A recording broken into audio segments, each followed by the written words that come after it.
Still stuck in traffic. Woe is me.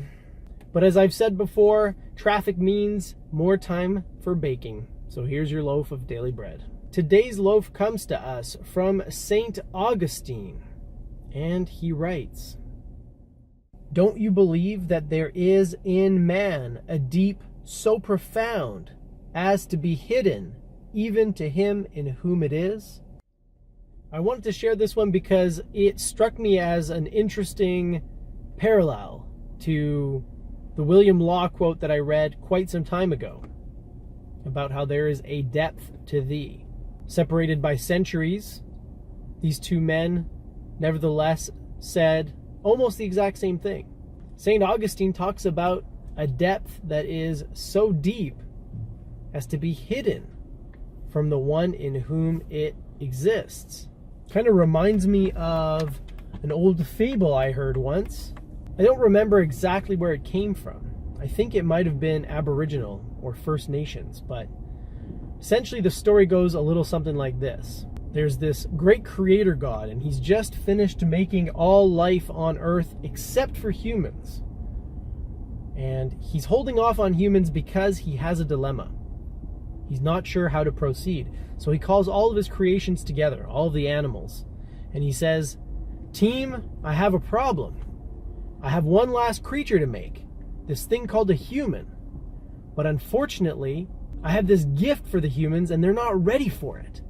They're not ready for this gift yet. So I have to figure out where I can hide this gift so that they don't find it until they're ready."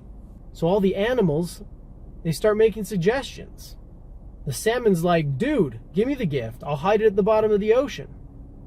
And the God's like, "No, these things are really, really curious. You know, these humans are really curious. So it won't be safe at the bottom of the ocean because eventually they'll just find a way to go down there. They'll build submarines or whatever and they'll find it there." So then the eagle goes, "Well, that's all good. Like, I'll just fly it up into space." And the God says, "That's not going to work either.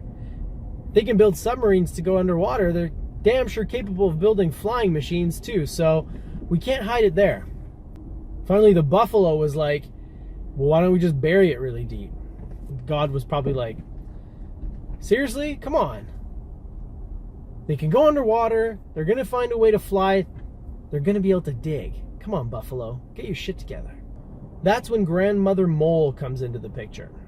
She steps up, and of course she's the wisest of all the animals. She can't see anything because she lives in the dark all the time, but she has another way of seeing. So she's very wise. And she has the best suggestion out of all of them. She says, if you want to hide it somewhere where they won't look, you got to do it in plain sight. She says, hide it inside of them, and they won't find it. And of course, the God sees the wisdom in this, and he says, that's exactly what I'm going to do. And that's where this power is hidden. So what is this gift, this power? Well, it's the ability to create your own reality.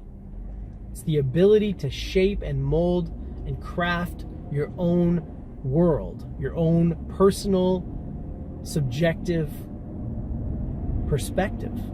It's a power that we all have. But it's hidden deep. It's buried in that place that St. Augustine is talking about. This place that is so deep as to be hidden from the one in whom it is. So that's why I keep encouraging you, my friends, to go within. Because that is where you're going to find all the things that you've been looking for your whole life. Hidden at the bottom of this deep, deep pit. Where no one is going to think to look. Well, guess what? I'm telling you, it's there. So go look for it. And stop watching this video. Don't you have better things to do? I'm stuck in traffic. What's your excuse? Go find that deep, deep hole. Keep going down further and further and further until you find that gift that was hidden there long ago. And when you find it, come back and tell me about it, because I'd be interested to hear about your experiences. All right, well, that's enough of me. Thanks for joining me, and live well, my peeps.